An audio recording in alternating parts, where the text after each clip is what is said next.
Good afternoon, everyone, and a warm welcome to today's webinar.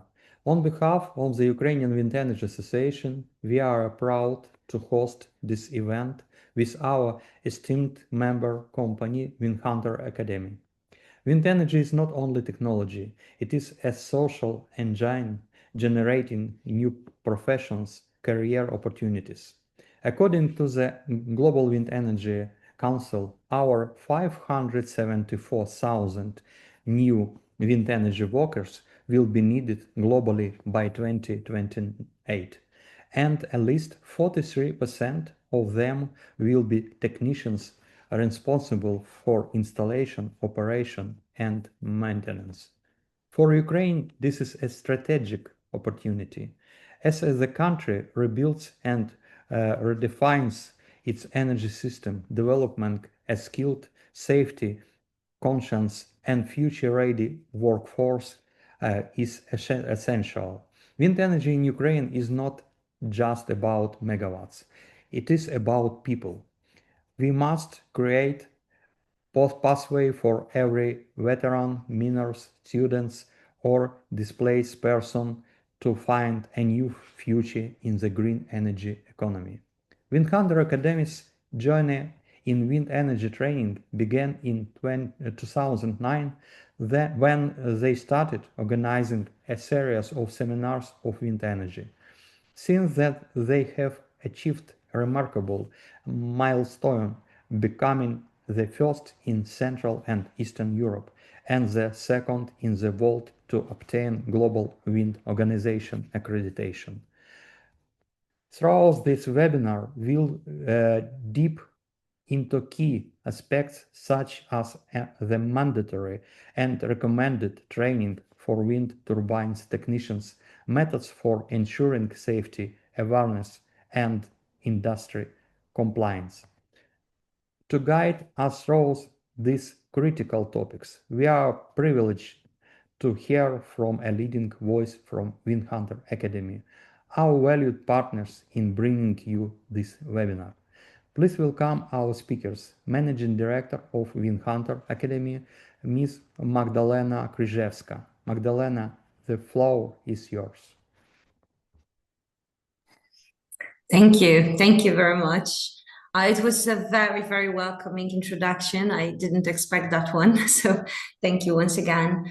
Yeah, I'm very, very happy to meet here online, not online, doesn't matter, but to discuss the matter of workforce. I don't like the word workforce. I prefer to work with wording people in the industry.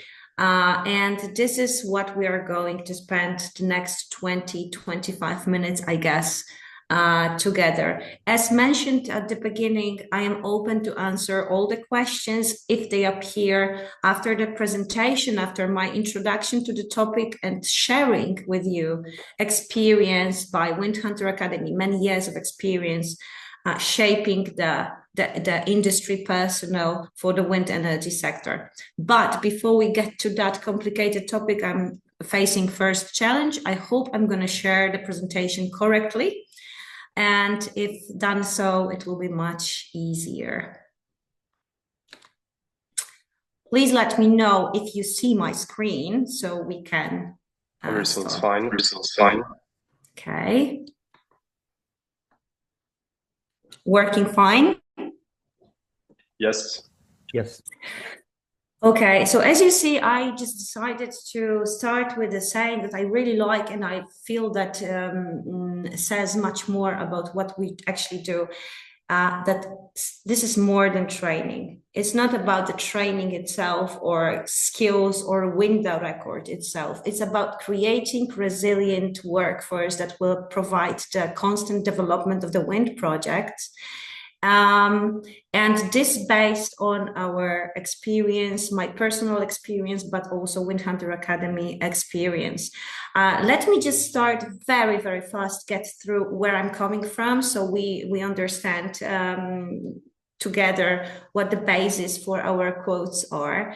As Wind Hunter Academy, as was mentioned in the introduction, we work many years on the market. This year we joined FAMUR Group, one of the huge Polish consortium for wind energy sector development, gathering many companies for installation, service, but also one special little company, Wind Hunter Academy, that is responsible for sustaining the workforce and sustaining the right qualification and safety and standards as the personnel is considered. But as Wind Hunter Academy, we understand that this is, as I said, something more than just training. What we focus on is all the aspects around personnel, finding the right people, giving them assistance, giving them support so that we can develop new members of the wind society, not only based on the refreshers of people who has been in the industry or has been trained before. And I think that we can, for the case of this presentation, get a very close similarities between our nations and the history of building the wind energy sector in our countries, as we get the same tradition, which is based not on the renewable resources energy industries. As Wind Hunter Academy, we work for 14 years. We have issued over 54, because this statistics has been done, 2 or 3 months ago. So over 54,000 certificates, and we're going to get to that in a moment.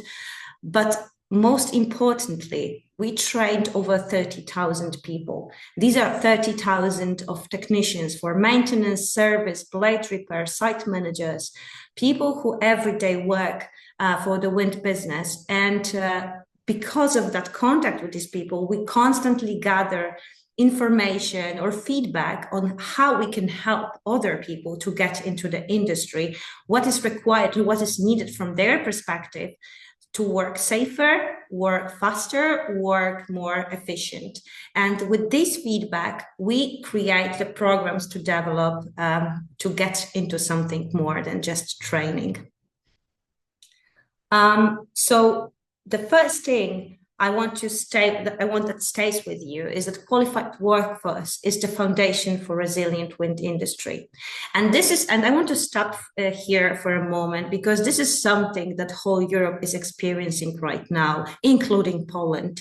The wind project started 20, 30 years ago, and the size of it or the scale of it was not as big, so that we didn't see the problem with the qualified workforce.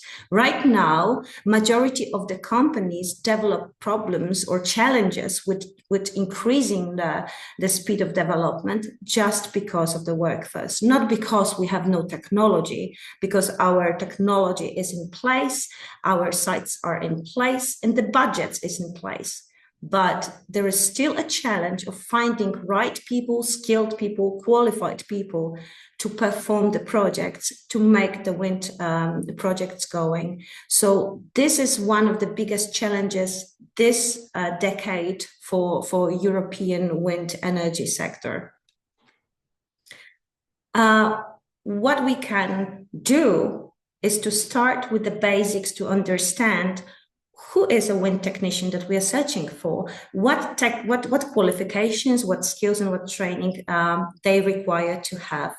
And I decided to divide the training into 3 categories. Each of the category is a little bit different. Let's start with the basic safety training by Global Wind Organization. This is the qualification or the training record that is required by absolutely every person working on the wind sector, because it's focused on safety. And safety will be our keyword for many, many minutes probably in the future in this presentation. That includes working in heights, first aid, fire awareness, and manual handling as far as onshore technicians, and additionally sea survival training for offshore technicians. This group of the training is required, as I said, by everyone, and is refreshed. So wherever you want to work for, we need to refresh the knowledge for safety to keep the personnel safe. at their work, because wind turbine environment is not as friendly as a city center. So we need to make sure everyone feels safe at their working place. The second group of the training is not to be refreshed, but it's designed more for the technicians who just start their career in the wind energy sector. It's focused more on the technical aspects. So we talk about basic technical training that includes the models of mechanic, hydraulics, electrics, installation, bolt tightening. And this training task is to prepare a person who has never worked in the wind turbine environment into performing the tasks related to wind operation on the basic level. Obviously, we cannot spend 5 months training a person into the expert level, but giving them tools to perform the job correctly and safely for them and for other people is the task of ours in this case. With the projects going, we discovered that there are more advanced roles for the technicians, like working inside the blade, like working in the hub or in the basement of the wind turbine, performing heavy lift operations. So with that development, GWO also developed the training models for advanced rescue training, enhanced first aid, crane and hoist operations, slinger signaler, and many more that are designed for a particular job positions in the wind energy sector. Right now, we are working, we as the Society of Training Providers, together with GWO, we are working on developing the programs for advanced blades repair and for high voltage works, which is highly required by the industry.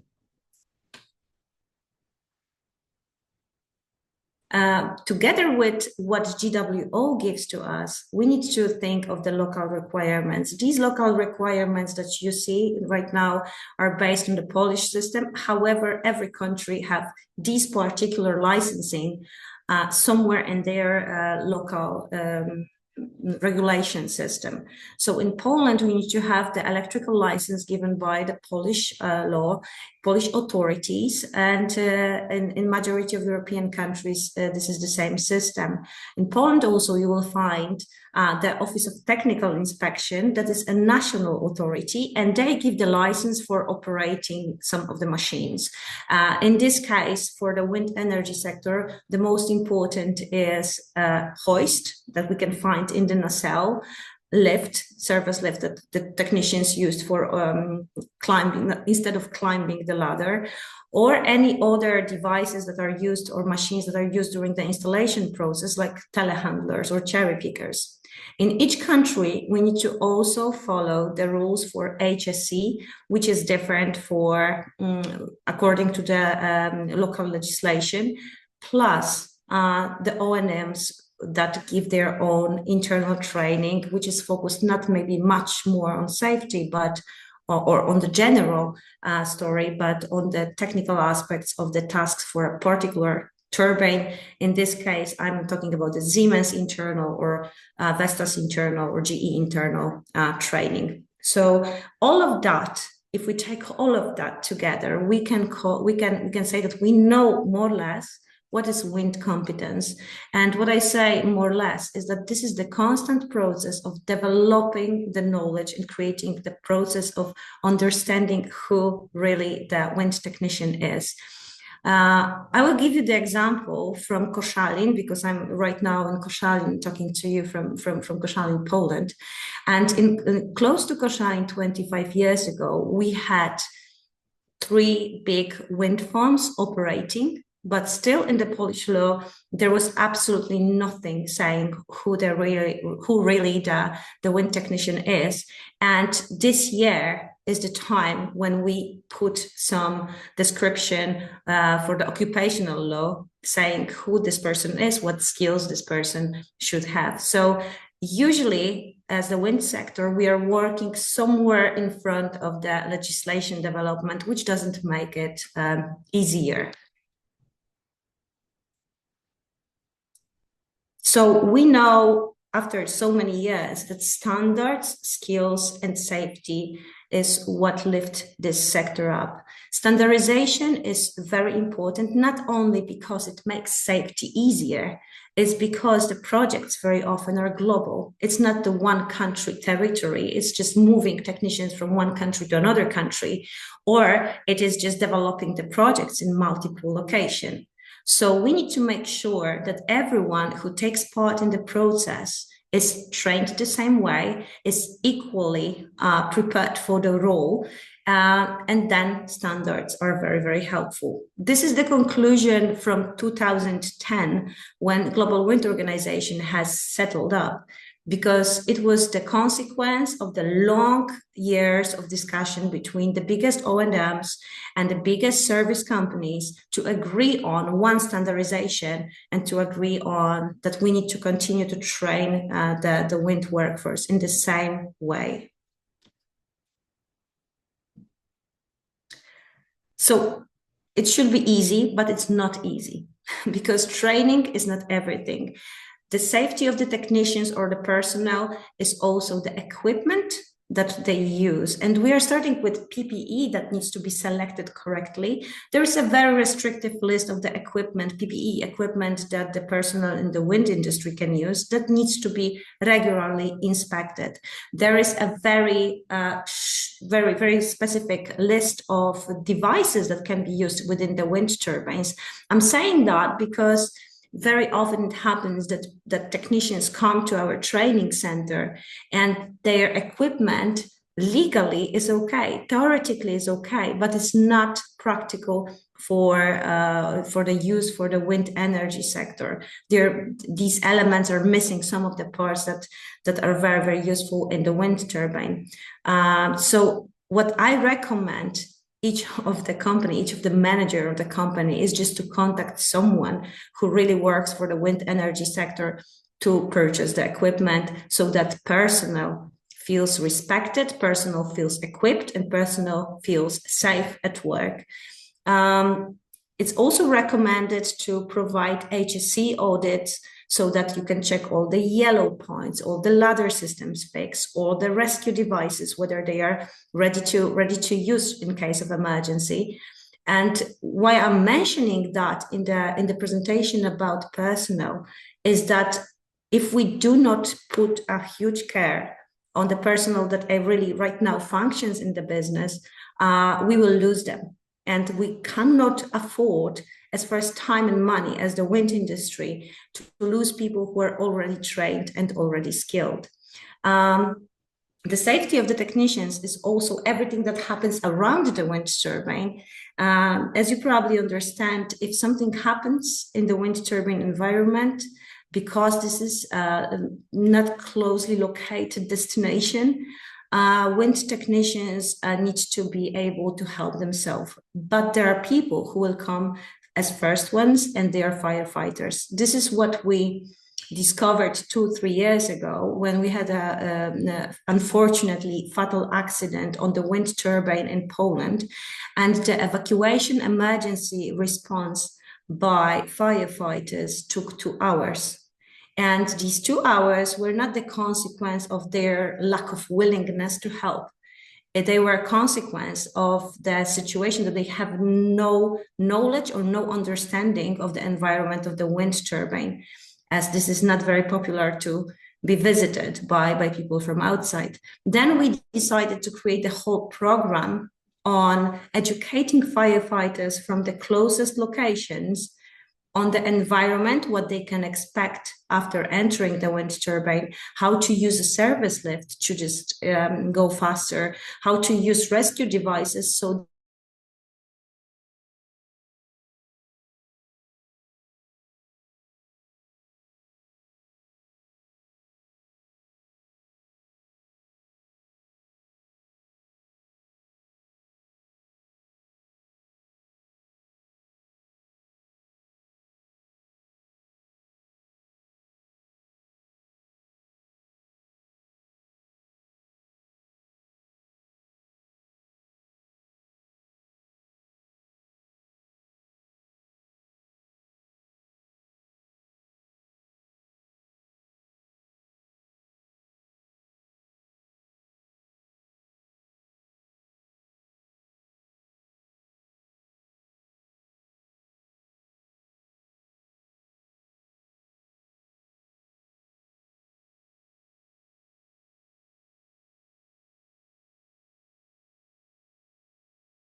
Dear participants, please, a couple of minutes. We have some technical issues with our speaker, so we'll be back in a couple of minutes. Thank you. Sorry for inconvenience.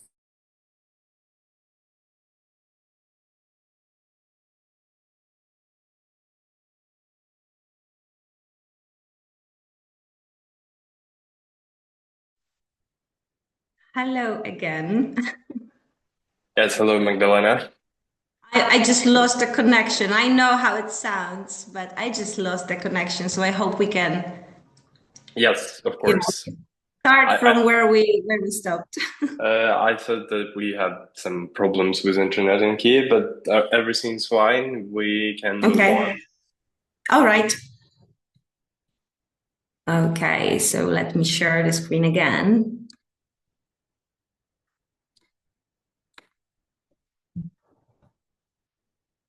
Yeah. We'll skip the video then.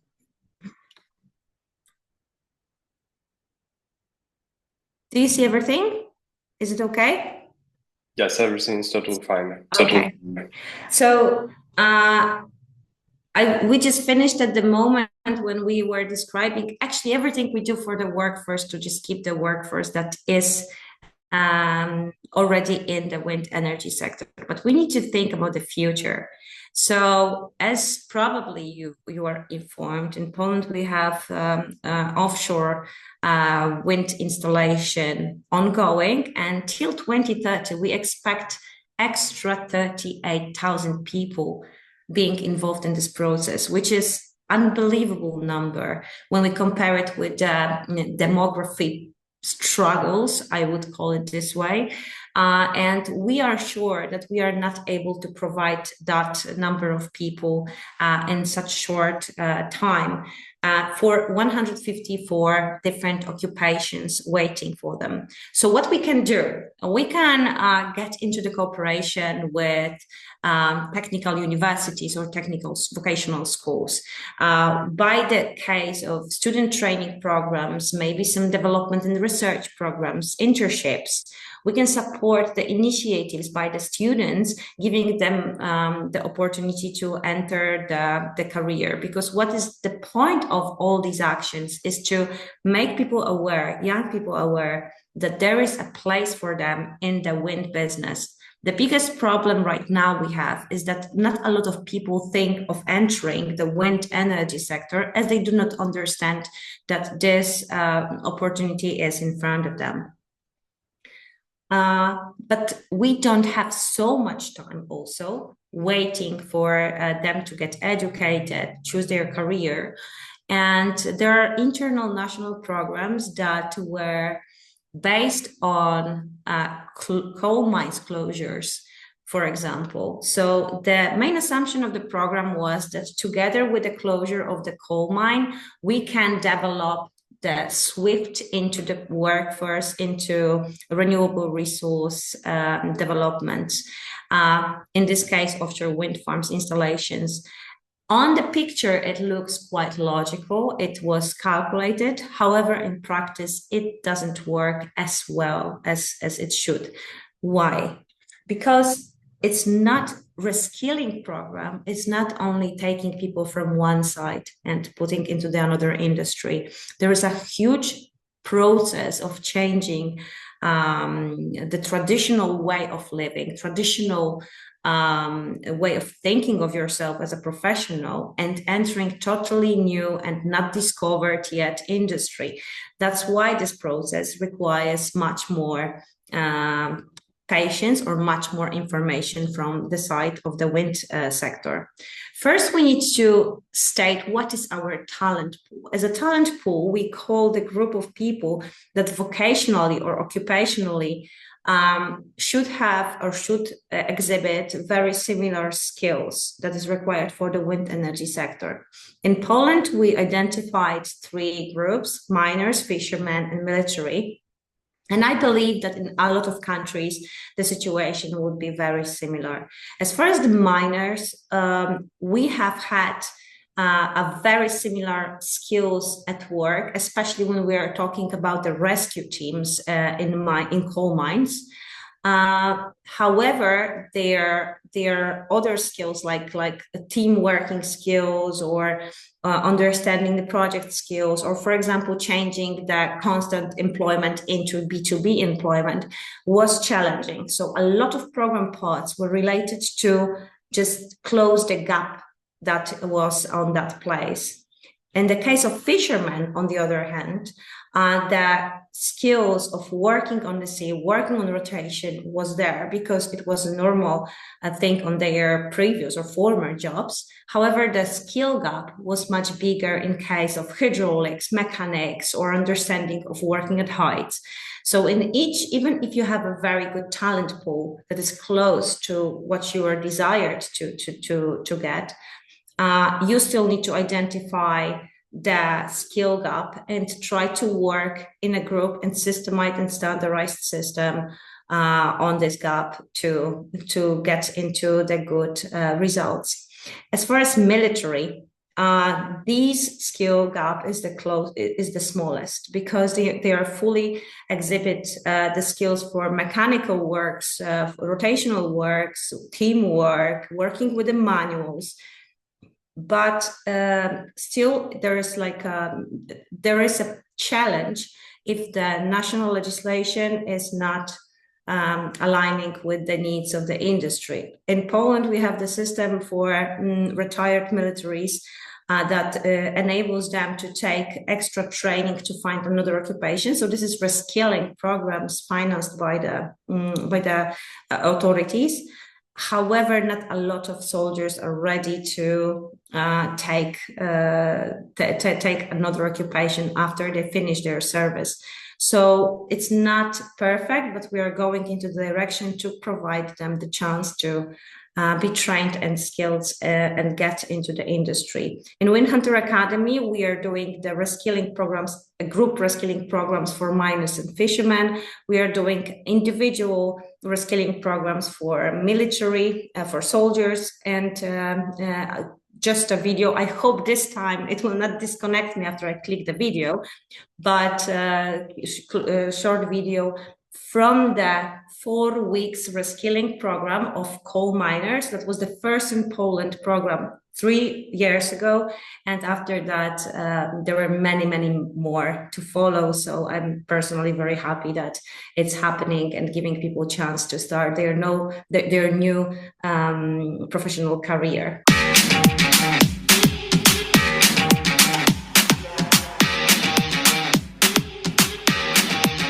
Wind Hunter Academy razem z firmą OXWA uruchomili pierwszy w Polsce pilotażowy projekt przekwalifikowania pracowników sektora górniczego do branży energetyki wiatrowej.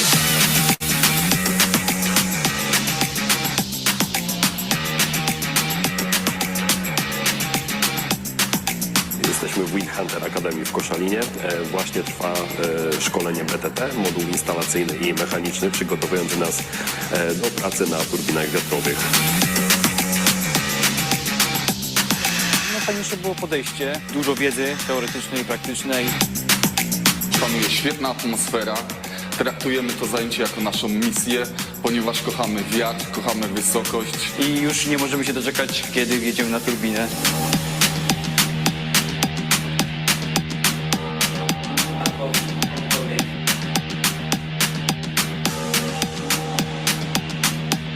Pierwsza grupa 7 górników ukończyła miesięczny kurs, który pozwolił im zdobyć kwalifikacje niezbędne do pracy na turbinach wiatrowych.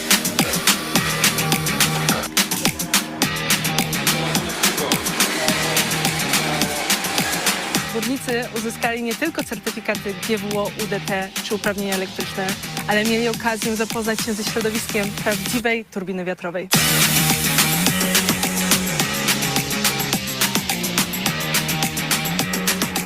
Organizacja szkoleń nie jest naszym biznesem, ale z wielkim entuzjazmem podchodzimy do tego projektu szkoleniowego.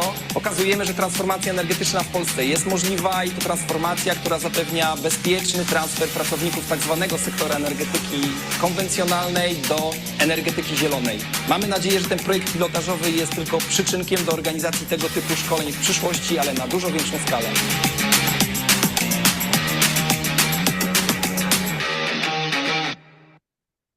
As you noticed, we haven't done it ourselves, and this is the core information. Any kind of reskilling program cannot be provided just by one company, cannot be provided just by the training provider. We need to find a partner in the industry, and a lot of companies are interested into developing their workforce, so they participate in the organization of such programs. In this case, there were like first 7 minors, and as I said, many to follow.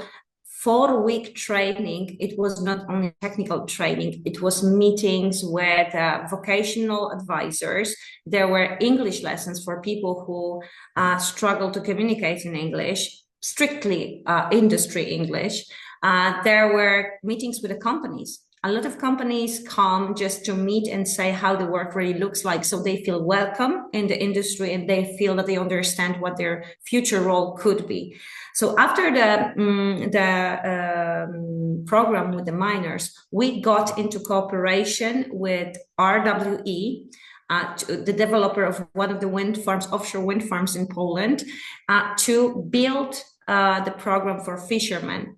What is important about these programs from the perspective, also not from the training provider perspective, but also the company perspective, is that it allows to bring the local community all the information and all the support and all the chances that comes with the wind projects. And this is super important to the industry, to include local community into the development of the wind sector. It cannot be accepted that the companies or the sector comes into the place with no involvement of the local community into that process. And that programs allows that to happen. It took place in Ustka, which is by the sea location, includes the group of fishermen who, because of the law changes and unfortunately fish volume changes or decrease, were about to lose their job. So this is a smooth transition into the installation process of the offshore wind turbines. Also, the video, I promised the last video today.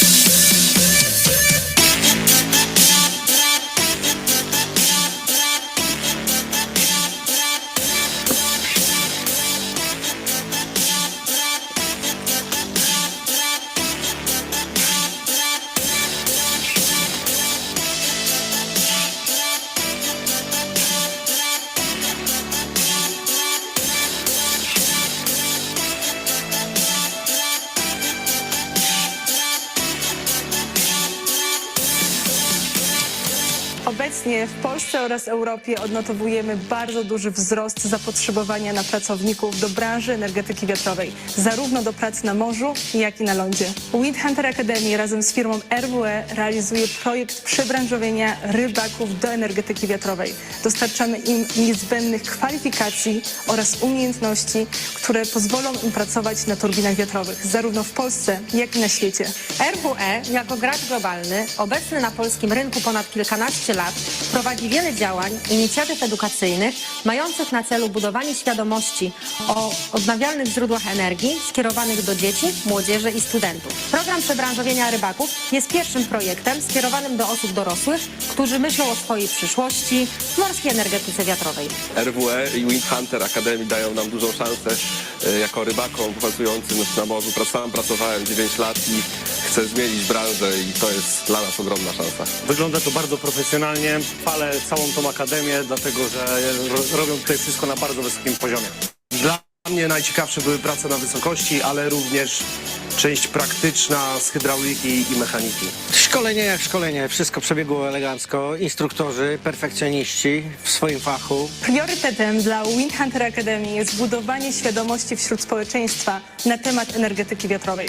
Robimy to już od wielu lat, współpracując ze szkołami technicznymi oraz wyższymi, ale przede wszystkim realizując takie projekty przekwalifikowania różnych grup społecznych, dostarczając im niezbędnych kwalifikacji, ale przede wszystkim gwarantując oferty pracy. Program przebranżowienia rybaków jest naszym flagowym projektem, z którego jesteśmy bardzo dumni. A słysząc opinię uczestników, jesteśmy przekonani, że był to strzał w dziesiątkę. To nie tylko teoria, praktyka i techniczny angielski, ale przede wszystkim realna szansa na znalezienie pracy w odnawialnych źródłach energii.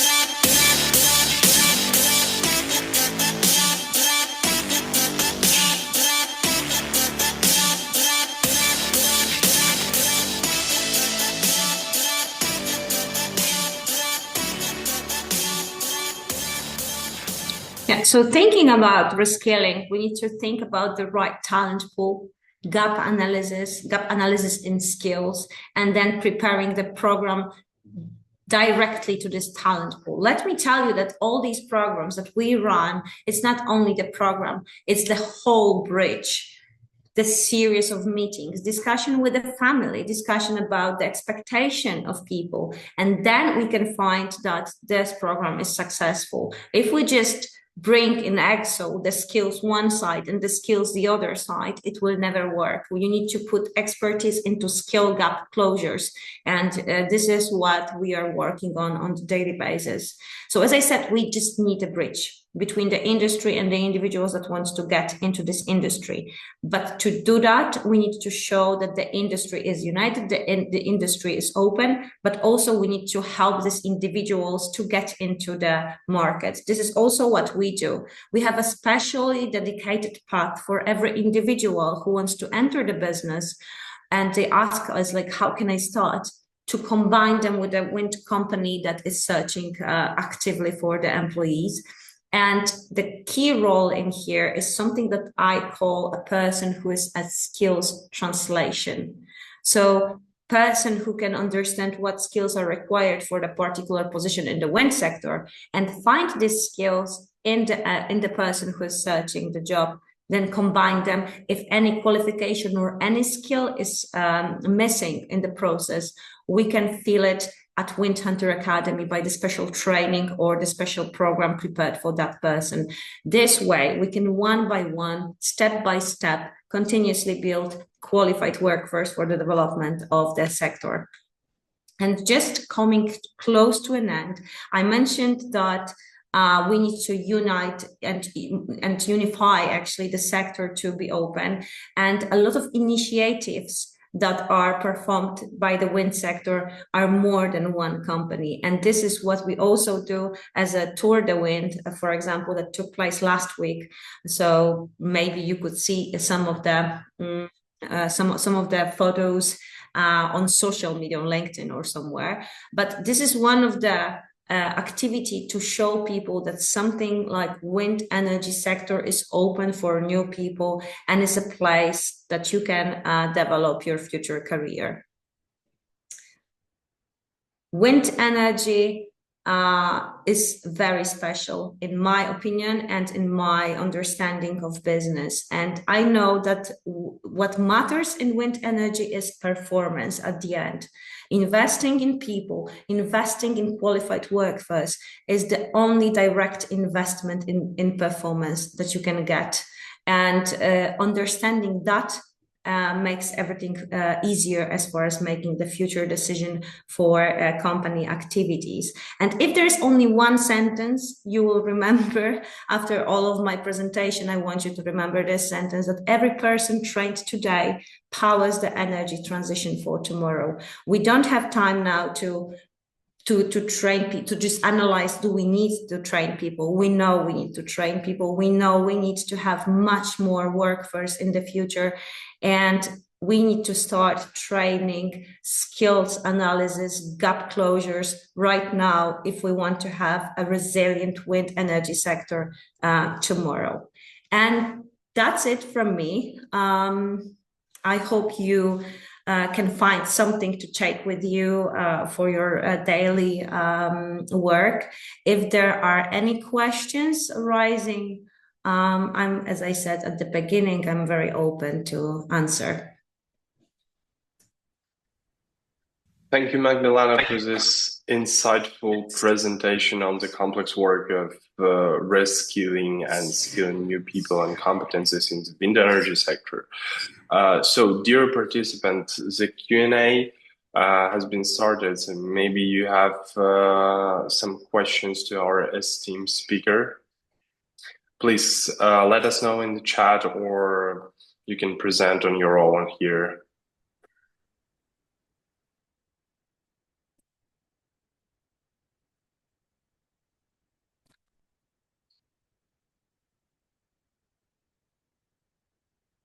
Yeah, I can take one. That's the first question.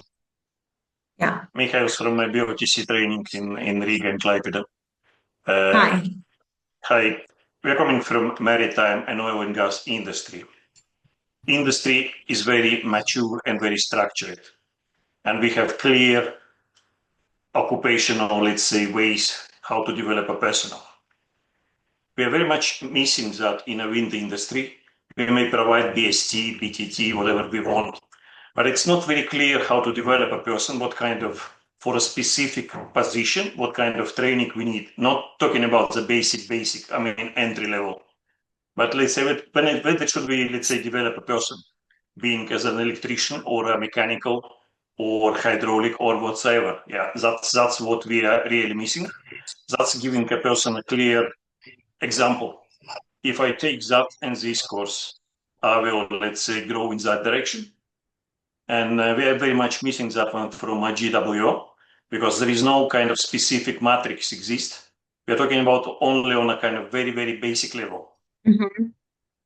Yes, I totally agree with you. This was the matter of discussion because we are both from the training centers. Actually, I know you quite well. There was a discussion together with GWO with a very specific qualification for the more advanced positions, as you mentioned, which is not very clear for many of the companies in the sector.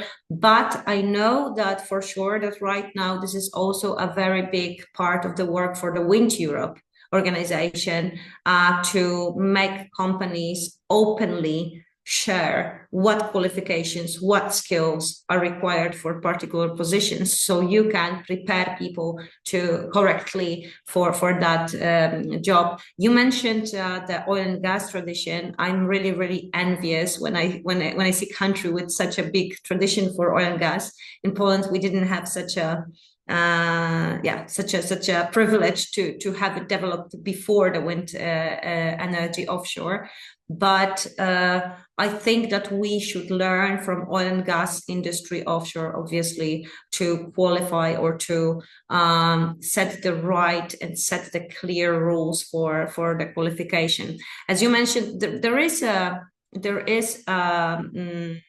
framework, yes, by GWO or by any other organization, stating the basic level for entry level for the technicians who just want to start. So it is developed and it is clear. But even when we were working on the reskilling programs, we trusted more discussion with the direct companies, having their representatives in Poland, what they need, what they require, what they want, and what is actually efficient as far as the training for the positions of their companies and their projects. And I think that without having the official framework, this is the best direction to go now by the training center, just to go directly to the company's representatives to do that. This is the same like when you are entering another market, like Wind Hunter Academy itself is not in Ukraine. However, we have a settled representatives on the Ukrainian market who are from Ukraine, because I believe that this is the most important to understand the market thoroughly. And this is the same what we do when we go to the companies, to understand thoroughly what their needs are. I hope somehow I addressed your question.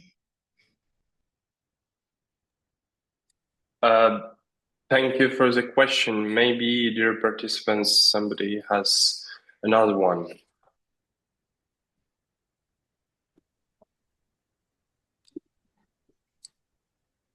Yes, please, Irina. Hi all, I just introduce myself. I'm Irina Mikhailova. I'm representing company Navitas Renewables, and I'm now in the process of hiring a lot of new technicians for our company in Ukraine, and also in the process of training of them. And before I also worked for a European company, and I was recruiting people for a European market, and that's why I just wanted to ask. Because the situation that I faced before, that was most of the companies were requiring experienced technicians, so they didn't want to consider fresh technicians and to train them from the very beginning. And just out of my curiosity, was this project successful, and did all of these candidates find their job, and are they employed now? Yeah, we have the statistics we kept very, very restrictive statistics for the first two groups. So I can share with you the statistics within the first 14 people in each reskilling category, because later on we didn't track their career, just to see whether this is effective. So for the minors, till today, 70% of the group works still. 2 people have never found the job in the wind sector out of these 14. But I believe that this is quite effective. If the percentage is over 50, I believe this is a successful project in that matter. For fishermen, it was 50. It was very close, because half of them work, half of them not. We tried to figure out what is the difference. Maybe this is something from our side, that we didn't provide the right skills. We are working on the development of this fisherman program, so that we can recognize why this is not up to 70%, but 50%. So this is the constant development of that. As far as military, because we also have these statistics, we have trained as Wind Hunter Academy over 70 soldiers. As I said, individual process is not like a group process, and great majority of them, it's like about 80. I don't remember out of my head like what is the precise percentage, but it's about 80% of them working in the wind sector. But with soldiers, there's a different story, because they come to us understanding and wanting and willing to enter the sector. So there is, I guess, like some bigger motivation behind that. And as you mentioned, the sector, the European sector, for many years, they just wanted, more experienced technicians and someone with a background, perfectly electrical background. But nowadays, the workforce requirements, or the demand for the workforce is so high that the companies put effort to send people into 4 weeks, 7 weeks, 10 weeks training on their cost, just to have enough skilled personnel to continue the projects going. So the situation is changing. And I think that this is the one, in this decade, it is one of the biggest challenge of the industry, and everyone will focus on that for sure. Thank you. Good to hear. Good to hear that the companies are becoming more open for that. Yes, they are. Yeah, I'm also happy for that, because as Navitas, like we have, like in Poland, we have the quite good relation with Navitas, and we discussed that because in Poland they have also the same struggle, more or less like you in Ukraine, and as far as the workforce, of course, and there is no easy trick, magic trick for that, obviously, but cooperating together, talking together, making common projects together, probably with the support of the wind associations, like Ukrainian Wind Association, maybe that would be much more effective than each of the company trying to do something on their own. Thank you. Dear participants, are there any other questions you'd like to ask?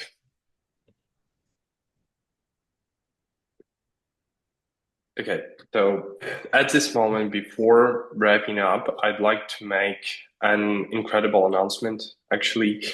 So in September, from 9 to 10th, Ukrainian Wind Energy Association will hold and first, during the war, Ukrainian Wind Energy Forum 2025. Through the QR code, you can scan and visit the official website for the forum and investigate more about the program and other details regarding the forum. But actually, this event during like the preparing procedure was the idea to develop a platform for practical knowledge for the industry participants, who will gather not only developers but also financial institutions, logistic companies, and to cover all the aspects of the development and deployment of wind energy project. So please scan the information, look throughout the program, and we'll see you in September in Lviv. And to our speaker, Magdalena, thank you for your insightful presentation. It was really interesting to hear about the reskilling procedures with regard to wind energy deployment. And I think the Ukraine and Ukrainian wind energy market could use your experience in order to ensure further and more profound deployment of wind energy in Ukraine. And thank you to you participants for the interest in this webinar, and see you around. Thank you. Thank you very much. Thank you. Take care.